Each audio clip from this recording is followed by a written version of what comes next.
Atlanta police? And are you fairly confident that something like we saw in those instances couldn't happen in DC? Well, I'm not an expert on Minneapolis or Atlanta, but I can tell you about our experience in Washington, D.C. And I think that any mayor will tell you that police and community relations are that's a relationship we work on each and every day. But a bad incident can happen anytime or any place. And so we recognize that. And so what we have done over the last 18 years is reform the Metropolitan Police Department. Many people will remember when our police department didn't enjoy a great reputation. In fact, we entered into a consent decree back in 2002 with the Department of Justice addressing use of force. And since then, we have consistently implemented reforms to the point that when the DC auditor asked the independent monitor to come in recently, within the last several years, and review DC police, that independent monitor found that DC police were acting in an unbiased constitutional way. And so we thought that that was a very good mark on how, not only how our reforms have been implemented, but how they have taken root in the culture. Let me give you a couple of examples. We professionalized our police force over the years. We require our officers to have some higher education credits to come into the department. That means they've been more exposed and they're actually older than in some other departments. We've implemented de-escalation training. We've outfitted all of our officers with body-worn camera, which we think adds a layer of accountability that's very important. We've been very intentional about ensuring that we have a diverse police department as well, so that our police department looks like our city. And we're very proud of that. So we have more minority officers, more female officers, and more officers that actually live in the jurisdiction where they police in Washington, D.C.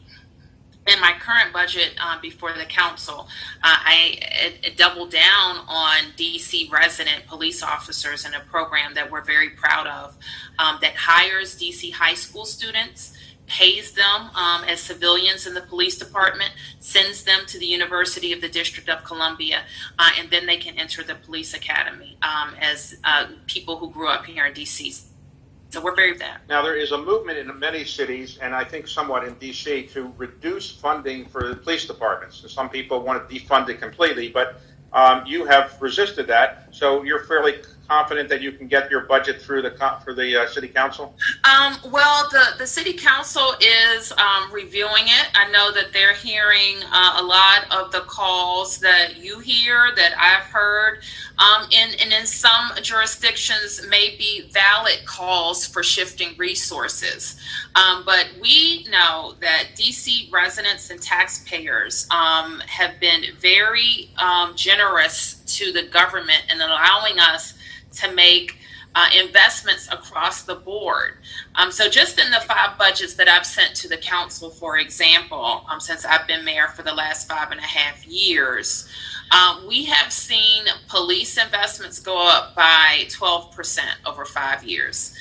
We've seen on the other hand, education investments go up over 40%.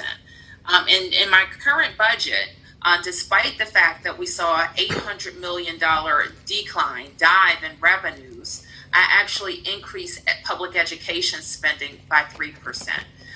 We can look at other categories too, like the human services, what we're doing to end homelessness. Those investments have gone up over 70% in the last 5 years. The things that we're doing for violence intervention, in partnership with the council, we created a whole new agency that is non-law enforcement police and public safety intervention or violence interruption. And we've gone from 0 to funding a complete new agency in those activities. So bottom line, David, is our public safety funding is not just policing. It's opportunity programs and education and job training, and it's also intervention programs in violence interruption and behavioral health intervention. And I think the budget that the DC Council has exactly what we need in all three of those buckets. Back on the public